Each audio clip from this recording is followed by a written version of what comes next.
নমস্কার দর্শক বন্ধুগণ, সাধক জীবন চ্যানেলে সকলকে স্বাগত জানাই। আজকে শ্রীমদ্ কুলদানন্দ ব্রহ্মচারী রচিত শ্রী শ্রী সদ্গুরু সঙ্গ হতে পাঠ, তৃতীয় খণ্ড। দুর্গাচরণ বাবুর প্রতি ফকিরের অত্যাচার, সম্পূর্ণ ক্ষমার স্থলে ভগবানের দণ্ড। আমাদের গুরুভ্রাতা গেন্ডারিয়া শ্রীযুক্ত দুর্গাচরণ সাহা মহাশয় ফকিরদের সঙ্গে কিছুদিন মিশিয়া কতগুলি বুজরুকি শিখিয়াছেন। সময়ে সময়ে দুর্গাচরণ ঠাকুরের নিকটেও ওই সকল বুজরুকি দেখাইয়া খুব আমোদ করেন। আমরাও খুব আমোদ পাই, তামাশা করি। গাঁজা খাইতে আমাদের সকলের নিষেধ থাকিলেও ফকিরদের চক্রে পড়িয়া দুর্গাচরণ গাঁজা খাইতে বেশ অভ্যাস করিয়াছেন।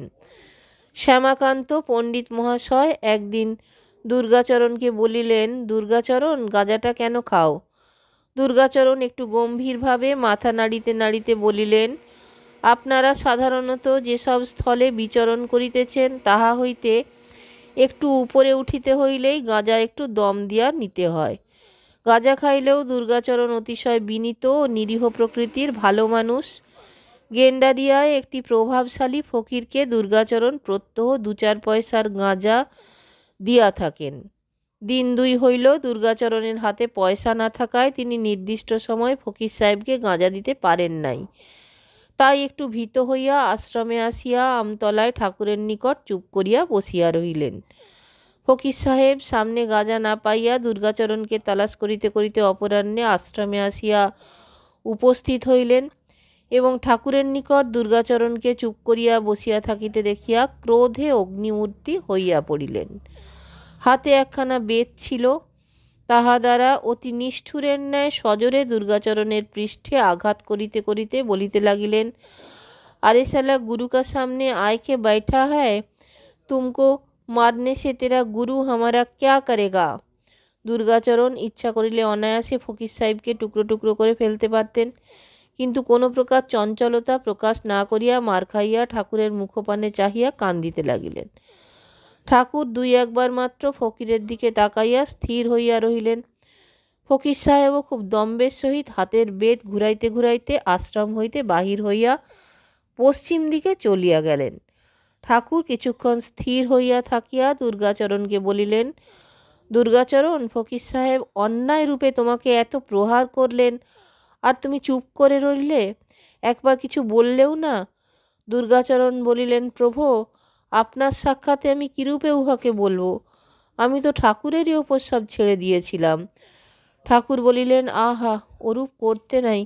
প্রতিফল দিতে সমর্থ হয়েও অত্যাচার ভোগ করে যারা ভগবানের হাতে একেবারে ছেড়ে দেন, তারা অত্যাচারীর দফা শেষ করেন।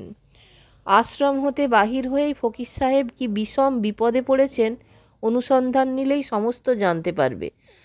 দুর্গাচরণ আশ্রম হইতে বাহির হইয়া ফকির সাহেবের অনুসন্ধান নিলেন। পরে আসিয়া ঠাকুরকে বলিলেন, ফকির সাহেব বেত ঘুরাইতে ঘুরাইতে লোহার পুলের নিকট উপস্থিত হইয়া এক ব্যক্তিকে অনর্থক গালাগালি করিতে থাকেন। নিকটে পাহারাওয়ালা ছিল, সে ফকির সাহেবকে গালাগালি করিতে নিষেধ করায় ফকির সাহেব কাণ্ডাকাণ্ড জ্ঞান শূন্য হইয়া হস্তস্থিত বেত দ্বারা পুলিশকে কয়েক ঘা আঘাত করেন। তাহাতে 2-4 জন পাহারাওয়ালা একত্র হইয়া উহাকে ধরিয়া নিয়া যায়।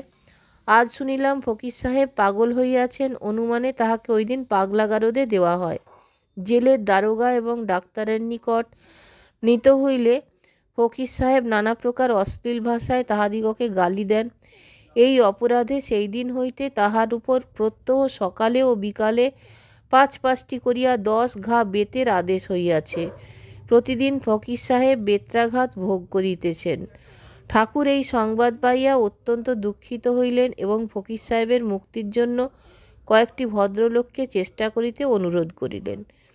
সম্ভবত এই সকল পদস্থ লোকের চেষ্টায় অচিরেই ফকির সাহেব কারামুক্ত হইবেন। দুর্গাচরণ ফকির সাহেবের প্রতিশোধ নিলে তাহার আর এই বিষম দুর্দশা ঘটিত না অনুমানে ঠাকুরকে জিজ্ঞাসা করিলাম, কেহ অন্যায় রূপে অত্যাচার করিলে কি তার প্রতিহিংসা নেওয়া উচিত? ঠাকুর প্রশ্ন শুনিয়া শিহরিয়া উঠিয়া বলিলেন, রাম রাম, প্রতিহিংসা কি আর মানুষ নেয়? অত্যাচারীকে সর্বদাই ক্ষমা করবে, অত্যাচারীর মঙ্গল আকাঙ্ক্ষা করবে। তবে যিনি অত্যাচার করেন তারই কল্যাণের জন্য ভেতরে সম্পূর্ণ ক্ষমা ও শান্তি রেখে বাইরে একটু কৃত্রিম ক্রোধ দেখায়, দু চার কথায় কিছু শাসন করে দিতে হয়। ইহাতে প্রতিফলও দেওয়া হলো, অত্যাচারীকে বিষম দণ্ড হতে রক্ষাও করা হলো। সম্পূর্ণরূপে ক্ষমা করে ভগবানের হাতে একেবারে ছেড়ে দিলে অত্যাচারীকে অত্যন্ত দণ্ড পেতে হয়। গয়াতে এরূপ একটি ঘটনা ঘটেছিল। গয়াতে আকাশগঙ্গা পাহাড়ে যখন আমি ছিলাম তখন কিছুদিন একটি পরমহংস আমাদের সঙ্গে ছিলেন।